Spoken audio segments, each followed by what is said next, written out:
Hello friends, स्वागत है आप सभी का सत्या एक्सीलेंट यूट्यूब चैनल पे। दोस्तों, आज हम पढ़ेंगे इलेक्ट्रॉनिक्स थ्योरी के कुछ ऑब्जेक्टिव टाइप क्वेश्चन जो कि बार बार परीक्षाओं में पूछे जाते हैं। और आज की जो हमारी वीडियो है, पहले नंबर की वीडियो है, तो आप इस क्वेश्चनों को ध्यान से देखिएगा। तो चलिए हम आज का क्वेश्चन शुरू करते हैं क्वेश्चन नंबर 1 से। पहला क्वेश्चन है, अवक्षय क्षेत्र किस कारण बनता है। जो अवक्षय क्षेत्र होता है वो किस कारण से बनता है। दोस्तों, अवक्षय जो क्षेत्र होता है विसरण के कारण बनता है, अर्थात हम कह सकते हैं कि संधि के पास इलेक्ट्रॉन एवं होल्स के संयोग से एक आवेश रहित क्षेत्र का निर्माण होता है, जिसे हम अवक्षय क्षेत्र कहते हैं। और अवक्षय क्षेत्र का जो अर्थ होता है ये होता है कि इस स्थान पर मोबाइल आवेश वाहक नहीं होता है, क्योंकि हम कह सकते हैं कि इस क्षेत्र में केवल अचल आवेश वाहक ही रहते हैं और जिस पर विद्युत वाहक बल होता है। तो यहाँ पर क्वेश्चन के अनुसार हमारा सही हो जाता है ऑप्शन नंबर बी कि अवक्षय क्षेत्र विसरण के कारण बनता है। तो यहाँ पर हमारा बी ऑप्शन बिल्कुल करेक्ट आंसर हो जाएगा। क्लियर हो गया दोस्तों, आगे बढ़ते हैं हम क्वेश्चन नंबर 2 पे। कह रहा है क्वेश्चन, एक पीएन जंक्शन बंद स्विच दर्शाता है जब, कब दर्शाता है, यह उत्क्रमित अर्थात रिवर्स अभिनत हो, या यह अपने रोधी का विभव दूर नहीं कर सकता, या इसका एक विस्तृत अवक्षय क्षेत्र हो, या यहाँ पर आपका डी ऑप्शन दिया गया है कि इनका निम्न जंक्शन प्रतिरोध हो। तो दोस्तों देखिए, एक पीएन जंक्शन, देखिए एक पीएन जंक्शन जो होता है बंद स्विच दर्शाता है कब, जब इसका निम्न जंक्शन प्रतिरोध होता है तब। अर्थात हम कह सकते हैं कि एक अर्धयुक्ति होने के कारण पी तथा एन अर्धखंडों के कुछ अपना प्रतिरोध होता है, और अग्र अपन्यत पर संधि रोककर समाप्ति के बाद भी ये एक प्रतिरोध परिपथ का कार्य करता रहता है। तो यहाँ पर हम क्वेश्चन के अनुसार कह सकते हैं कि ऑप्शन नंबर जो यहाँ पर हमारा डी दिया गया है, हैज लो जंक्शन रेजिस्टेंस, अर्थात इनका निम्न जंक्शन प्रतिरोध हो। तो यहाँ पर डी ऑप्शन हमारा बिल्कुल करेक्ट आंसर हो जाएगा। आगे बढ़ते हैं हम क्वेश्चन नंबर 3 पे। कह रहा है क्वेश्चन, पी प्रकार के अर्धचालक पदार्थ में अल्पांश वाहक होंगे, छिद्र या डोप या और्धी में या इलेक्ट्रॉन। वेरी वेरी इंपॉर्टेंट है दोस्तों। देखिए, पी प्रकार के जो अर्धचालक होते हैं वे पदार्थ में अल्पांश वाहक इलेक्ट्रॉन होंगे। क्यों? क्योंकि पी प्रकार अर्धचालक में विवरों की संख्या मुक्त इलेक्ट्रॉनों की संख्या से अधिक होती है, इसलिए पी प्रकार अर्धचालक पदार्थ में होल मेजॉरिटी कैरियर तथा मुक्त इलेक्ट्रॉन माइनॉरिटी कैरियर कहलाता है। और पी प्रकार अर्धचालक क्रिस्टल में धनात्मक होल गतिशील होते हैं, और पी प्रकार के अर्धचालक पदार्थ में मेजॉरिटी कैरियर वाहक होल्स होते हैं। तो इसको भी ध्यान रखिएगा। तो यहाँ पर क्वेश्चन के अनुसार हमारा सही हो जाता है ऑप्शन नंबर डी बिल्कुल करेक्ट आंसर। क्लियर हो गया दोस्तों, आगे बढ़ते हैं हम क्वेश्चन नंबर 4 पे। कह रहा है क्वेश्चन कि पीएन जंक्शन बनता है, जो पीएन जंक्शन है कब बनता है। तो बहुत ही सिंपल है दोस्तों। देखिए, जब पीएन जंक्शन तब बनता है जब उस बिंदु पर जब दो विपरीत डोप पदार्थ एक साथ आ जाए और सामान्य ताप पर पी टाइप क्रिस्टल में होल की संख्या स्वतंत्र इलेक्ट्रॉन की संख्या से अधिक होती है तब, तथा एन टाइप क्रिस्टल में स्वतंत्र इलेक्ट्रॉन की संख्या अधिक होती है जब पी टाइप पदार्थ का क्रिस्टल किसी एन टाइप पदार्थ में क्रिस्टल से स्पर्श करता है, तब दोनों पदार्थों के मध्य का इंटरफेस जो होता है वो पीएन संधि कहलाता है। अर्थात पीएन संधि की चौड़ाई की लगभग 10⁴ कितना होता है दोस्तों, यहाँ पर मैं आपको लिख देता हूँ 10⁻⁻⁴ सेमी होता है। तो यहाँ पर क्वेश्चन के अनुसार हमारा सही हो जाता है ऑप्शन नंबर, यहाँ पर आप देख सकते हैं कौन सा दिया गया है।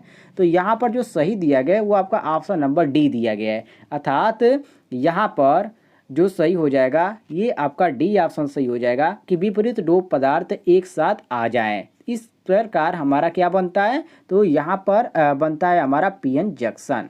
क्लियर हो गया, आगे बढ़ते हैं हम क्वेश्चन नंबर 5 पे। कह रहा है क्वेश्चन, 1, 2 या 3 संयोजक इलेक्ट्रॉन वाले तत्व प्रायः उत्कृष्ट चालक बनते हैं। कब बनते हैं? अर्धचालक बनते हैं, या उदासीन चालक बनाते हैं, या विद्युत रोधक बनाते हैं। देखिए, क्वेश्चन पूछने का तरीका कह रहा है कि 1, 2, 3 संयोजक इलेक्ट्रॉन वाले तत्व प्रायः उत्कृष्ट चालक बनाते हैं, या चालक बनाते हैं, या यहाँ पर उदासीन चालक बनाते हैं। कौन से चालक बनाते हैं दोस्तों? 1 2 3 जो आपका है ये संयोजक इलेक्ट्रॉन वाले तत्व है, ठीक है, और ये जो है उत्कृष्ट चालक बनाते हैं। तो यहाँ पर क्वेश्चन के अनुसार हमारा सही हो जाता है ऑप्शन नंबर ए, बिल्कुल करेक्ट आंसर। आगे बढ़ते हैं हम क्वेश्चन नंबर 6 पे। कह रहा है क्वेश्चन कि एन प्रकार के पदार्थ में अधिकांश वाहक खाली स्थान होंगे। दोस्तों देखिए, एन प्रकार के जो पदार्थ होते हैं उसमें अधिकांश वाहक जो होते हैं इलेक्ट्रॉन होंगे। क्यों? क्योंकि एन प्रकार के अर्धचालक में ऊष्मीय ऊर्जा के कारण अर्धचालक में होल सतह स्वतंत्र इलेक्ट्रॉन भी उत्पन्न होते हैं, लेकिन डोपिंग की क्रिया में से केवल स्वतंत्र इलेक्ट्रॉन ही उत्पन्न होते हैं। और डोप किए गए जर्मेनियम में डोपिंग के कारण स्वतंत्र इलेक्ट्रॉन की संख्या होल्स की संख्या से बहुत ही अधिक होती है। इसी कारण एन प्रकार अर्धचालक में मुक्त इलेक्ट्रॉन कि मेजॉरिटी कैरियर तथा होल्स को माइनॉरिटी कैरियर कहते हैं। तो यहाँ पर क्वेश्चन के अनुसार हमारा सही हो जाता है ऑप्शन नंबर ए, बिल्कुल करेक्ट आंसर। क्लियर हो गया दोस्तों? आगे बढ़ते हैं हम क्वेश्चन नंबर 7 पे। कह रहा है क्वेश्चन कि पीएन जंक्शन के भीतर आयनीकरण के कारण रोधक के प्रत्येक पक्ष पर एक परत बनती है, जिसे कहते हैं, क्या कहते हैं? रोधक का वोल्टता या जंक्शन या अवक्षय क्षेत्र या अग्रेसित वोल्टता। तो दोस्तों पीएन जंक्शन के भीतर आयनीकरण के कारण रोधक के प्रत्येक पक्ष पर एक परत बनती है, जिसे हम अवक्षय क्षेत्र कहते हैं। और संधि के पास इलेक्ट्रॉन एवं होल्स के संयोग से एक आवेश रहित क्षेत्र का निर्माण होता है, जिसे हम अवक्षय क्षेत्र कहते हैं। और अवक्षय क्षेत्र का अर्थ होता है कि इस स्थान पर मोबाइल आवेश वाहक नहीं है, अर्थात इस क्षेत्र में केवल अचल आवेश वाहक होते हैं, और जिन पर विद्युत आवेश जो होता है वह होता है, और इसे हम स्पेस चार्ज भी कहते हैं। तो यहाँ पर क्वेश्चन के अनुसार हमारा सही हो जाता है ऑप्शन नंबर सी, बिल्कुल करेक्ट आंसर। सी ऑप्शन हमारा यहाँ पर बिल्कुल करेक्ट हो जाएगा। क्लियर हो गया दोस्तों? आगे बढ़ते हैं हम क्वेश्चन नंबर 8 पे। कह रहा है क्वेश्चन, जिस पदार्थ को अर्धचालक तत्व भी माना जाता है, अर्थात किस पदार्थ को अर्धचालक तत्व भी माना जाता है? सिरेमिक या अभ्रक या कार्बन या आर्गन? तो दोस्तों कार्बन पदार्थ को अर्धचालक तत्व भी माना जाता है। क्यों? क्योंकि जिसके बाहरी कोश में इलेक्ट्रॉनों की संख्या क्या होती है? 4 होती है। तो यहाँ पर क्वेश्चन के अनुसार हमारा सही हो जाता है ऑप्शन नंबर सी, बिल्कुल करेक्ट आंसर। आगे बढ़ते हैं क्वेश्चन नंबर 9 पे। कह रहा है क्वेश्चन कि नैंज अर्धचालक पदार्थ कितने इलेक्ट्रॉन वाले संयोजक कोष द्वारा वर्णित होता है? दोस्तों देखिए, यहाँ पर आपको बहुत सारे ऑप्शन देखने को मिल जाएंगे, 2, 6, 1 और 4, लेकिन नैज अर्धचालक पदार्थ जो होते हैं 4 इलेक्ट्रॉन वाले संयोजक कोष द्वारा वर्णित होता है। और सिलिकॉन तथा जो जर्मेनियम होता है इसका शुद्ध क्रिस्टल, जिनमें केवल मूल पदार्थ होते हैं, वही आपके परमाणु है और नैज अर्धचालक कहलाते भी हैं। तो इस अर्धचालक के समस्त जो परमाणु होते हैं वो परस्पर गतिशील बंधों द्वारा जुड़े रहते हैं। तो यहाँ पर क्वेश्चन के अनुसार हमारा सही हो जाता है ऑप्शन नंबर 4, अर्थात यहाँ पर 4 ऑप्शन हमारा सही हो जाएगा डी। क्लियर हो गया? आगे बढ़ते हैं क्वेश्चन नंबर 9 पे। क्वेश्चन नंबर 9 हमारा हो गया है। आगे बढ़ते हैं क्वेश्चन नंबर 10 पे। कह रहा है क्वेश्चन कि जब कोई इलेक्ट्रॉन संयोजक कोष से चालक बैंड में जाता है, यह एक अंतराल छोड़ देता है, और इस अंतराल को क्या कहते हैं? वेरी वेरी इंपॉर्टेंट है दोस्तों क्वेश्चन। देखिए क्वेश्चन के अनुसार हम चलते हैं तो कहेंगे कि जब कोई चालक इलेक्ट्रॉन संयोजन कोष से चालन बैंड में जाता है तो यह एक अंतराल छोड़ देता है, और इस अंतराल को ही हम छिद्र कहते हैं। और होल एक धनात्मक आवेश है, सभी को मालूम है, और ये धनात्मक आवेश की भांति व्यवहार भी करता है तथा अपने आसपास आने वाले इलेक्ट्रॉन को आकर्षित करने की क्षमता भी रखता है। तो शुद्ध इलेक्ट्रॉन और जर्मेनियम में जो ऊष्मा ऊर्जा द्वारा उत्पन्न इलेक्ट्रॉन होते हैं ये एक होल की संख्या के बराबर होते हैं, क्योंकि एक इलेक्ट्रॉन मुक्त होने पर एक होल उत्पन्न करता है, इसलिए। तो यहाँ पर क्वेश्चन के अनुसार हमारा सही हो जाता है ऑप्शन नंबर जो हमारा दिया गया है डी, ये छिद्र, यहाँ पर डी ऑप्शन करेक्ट हो जाएगा। क्लियर हो गया? आगे बढ़ते हैं हम क्वेश्चन नंबर 11 पे। कह रहा है क्वेश्चन कि सिलिकॉन पीएन जंक्शन की आवेशित अभिनति द्वारा उत्पादित रोधिका वोल्टता लगभग कितने वोल्ट की होती है? वेरी वेरी इंपॉर्टेंट क्वेश्चन है दोस्तों। देखिए इसमें जो सिलिकॉन होता है वो 0 यहाँ पर देख लीजिए 0.7 होता है। और पीएन जंक्शन की अग्रसित अभिनित द्वारा उत्पादित रोधिका वोल्टता का लगभग 0.7 वोल्ट ही होता है। और सामान्य ताप पर जर्मेनियम पीएन संधि के लिए इस विभव का जो मान होता है 0.3 वोल्ट होता है। तो यहाँ पर क्वेश्चन के अनुसार हमारा सही हो जाता है। चलिए ऑप्शन देख लेते हैं। यहाँ पर जो हमारा ऑप्शन दिया गया 0.7, सी ऑप्शन बिल्कुल करेक्ट आंसर दिया गया है। क्लियर हो गया दोस्तों, आगे बढ़ते हैं हम क्वेश्चन नंबर 12 पे। कह रहा है क्वेश्चन ऊर्जा अंतराल क्या होता है। जो ऊर्जा अंतराल है ये क्या होता है दोस्तों, 4 बैंड संयोजित बैंड के बीच का जो ऊर्जा होता है उसको हम अंतर को ही ऊर्जा अंतराल कहते हैं। अर्थात चालन बैंड व संयोजता बैंड के बीच के उस ऊर्जा को हम क्या कहते हैं, इसके ही अंतर को हम ऊर्जा अंतराल कहते हैं। तो यहाँ पर जो हमारा ऑप्शन दिया गया है देख सकते हैं, यहाँ पर नीचे आएंगे थोड़ा सा तो आपको यहाँ पर डी ऑप्शन देखने को मिल जाएगा। साफ लिखा गया है कि चालन बैंड व संयोजता बैंड के बीच का ऊर्जा अंतर ही क्या आपका कहलाता है, तो ये अंतराल कहलाता है। तो यहाँ पर हमारा डी ऑप्शन बिल्कुल करेक्ट हो जाएगा। आगे बढ़ते हैं क्वेश्चन नंबर 13 पे। कह रहा है क्वेश्चन कि डायोड के स्थैतिक प्रतिरोध आरडी की गणना करें यदि। यहाँ पर आपको यहाँ पर क्वेश्चन दे दिया गया है। यहाँ पर आप देख सकते हैं जो आपका आईडी का मान यहाँ पर दिया गया इतना और वीडी का मान आपको इतना दिया गया वोल्ट में। और तो इसको हम कैसे यहाँ पर ज्ञात करेंगे, तो दोस्तों देखिए आईडी का मान 30 मिली एम्पियर दिया गया है और यहाँ पर इसको एम्पियर दिया गया है। तो इसको हम मिली को हटाएंगे तो ये हमारा आ जाएगा 30 × 10⁻³ आ जाएगा। ठीक है, तो ये हमारा केवल डी का मान हो जाएगा। और चूंकि हमारा जो सूत्र क्या होता है, हमारा सूत्र होता है आर डी बराबर V D upon I D. ठीक है, तो यहाँ पर वी डी का मान हमारा कितना है, देखिए वी और डी ये हमारा वी डी हो गया तो 0.75 है। कितना है दोस्तों, 0.75, 0.75। और आई डी का मान हमारा कितना है, तो आई डी का मान है 30 × 10⁻³ ये नीचे आएगा तो ये यहाँ पर माइनस हट जाएगा तो ये आपका हो जाएगा 3। अब दोस्तों देखिए यहाँ पर आ गया इतना, अब इसको हम ऊपर लेके जाते हैं तो ये हमारा क्या हो जाएगा, ये हमारा हो जाएगा 0.75 × 10⁻³ आप इसको फटाफट भाग दीजिए तो ये हमारा क्या आ जाएगा, ये हमारा आ जाएगा 25 ओम आ जाएगा। ठीक है, इसको क्लियर कर लीजिएगा। तो यहाँ पर जो हमारा सही हो जाता है ऑप्शन नंबर ए बिल्कुल करेक्ट आंसर हो जाता है। क्लियर हो गया दोस्तों, आगे बढ़ते हैं हम क्वेश्चन नंबर 14 पे।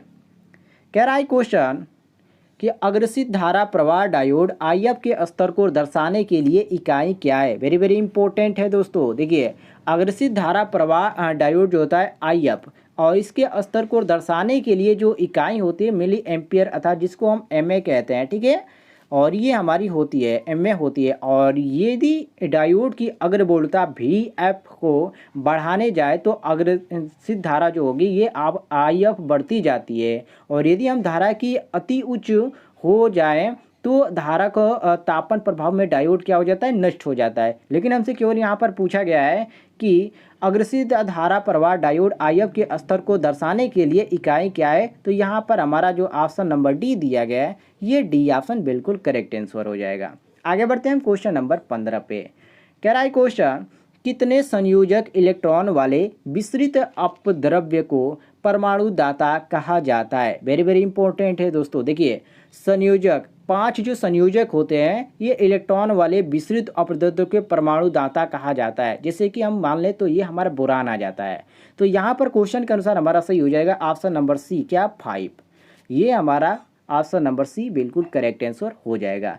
क्लियर हो गया दोस्तों, आते हैं क्वेश्चन नंबर 16 पे। कह रहा है क्वेश्चन अग्रसित अभिनत क्षेत्र में कौन सी धारिता प्रबल होती है। वेरी वेरी इंपॉर्टेंट है दोस्तों। देखिए अग्रसित अभिनत क्षेत्र में जो विस्तृत धारिता होती है यही प्रबल होती है। अर्थात हम कह सकते हैं कि अग्रसित अभिनत क्षेत्र में विस्तरण धारिता प्रबल होती है। और डायोड के पी तथा एन के इलेक्ट्रॉनों को अलग अलग उपस्थिति व उनके बीच निर्मित अवक्षय परत की उपस्थिति में धारिता की प्रवाहित होता है, जिसकी धारिता के अवक्षय धारिता व रोधक धारिता से जाना जाता है। तो यहाँ पर क्वेश्चन के अनुसार हमारा सही हो जाता है ऑप्शन नंबर ए बिल्कुल करेक्ट आंसर। आगे बढ़ते हैं क्वेश्चन नंबर 17 पे। कह रहा है क्वेश्चन सिलिकॉन डायोड की क्या अवस्था होगी यदि चतुर्दिक वोल्टता उत्पादन 0.7 वोल्ट हो तो। मैंने आपको इसका क्वेश्चन आपको बताया था। देखिए, सिलिकॉन डायोड की अग्रसित जो अभिन्नत अवस्था होगी, यदि चतुर्दिक वोल्टेज उत्सर्ज है तो 0.7 वोल्ट होगा। और यहाँ पर हमारा कौन सा दिया गया है? ऑप्शन नंबर यहाँ पर हमारा बी दिया गया है, अग्रसित अभिन्नत, अर्थात बी ऑप्शन यहाँ पर हमारा बिल्कुल करेक्ट आंसर हो जाएगा। आगे बढ़ते हैं क्वेश्चन नंबर 18 पे।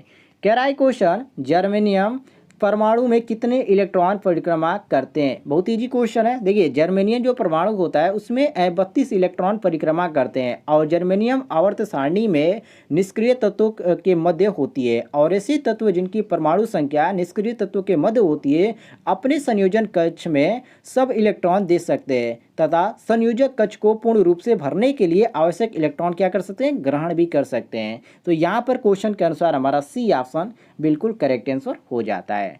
क्लियर हो गया दोस्तों?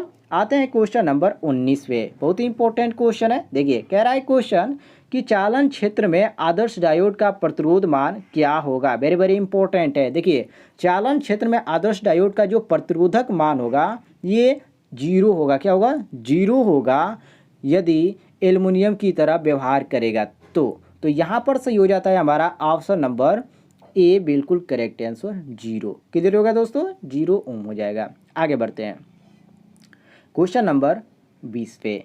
कह रहा है क्वेश्चन, डायोड के पावर 6 की गणना करें यदि आईडी बराबर यहाँ पर दिया गया है 40 हो तो उस समय क्या होगा? दोस्तों देखिए, यदि पावर 6 हमारा दिया गया है, यहाँ पर हमारा कितना दिया गया है? 40 मिली एम्पियर दिया गया है। तो हमारा जो सूत्र होता है बी डी आई डी, ठीक है। तो यहाँ पर देखिए हमारा क्या दिया गया है, यहाँ पर हमको आईडी का मान दे दिया गया है, और यहाँ पर हम सभी को मालूम है आईडी का मान यहाँ पर हमको दे दिया गया, और वीडी का मान हमको निकालना है। तो यहाँ पर हम आसानी से निकाल सकते हैं। तो 0.7 गुणे 4 40 यहाँ पर दिया गया है। तो यहाँ पर हम इसको कर देंगे तो ये दशमलव आ जाएगा। तो यहाँ पर एक पॉइंट आगे अड़ जाएगा, तो ये हमारा हो जाएगा 0.40 हो जाएगा। तो ये हम गुणा कर देंगे 0.77 से। तो ये हमारा कितना आ जाता है? ये 28 आ जाएगा मेगावाट। तो यहाँ पर जो हमारा सही हो जाता है ऑप्शन में जो दिया गया है ऑप्शन नंबर ए, बिल्कुल करेक्ट आंसर 28, ये ऑप्शन करेक्ट हो जाएगा। तो दोस्तों, इस वीडियो में आपको लेके आए थे यहाँ पर 20 क्वेश्चन। उम्मीद है आपको पसंद आए होंगे। यदि आपको इस क्वेश्चनों में से किसी भी क्वेश्चन में कोई भी डाउट होता है तो आप कमेंट में पूछ सकते हैं, आपको आंसर मिल जाएगा।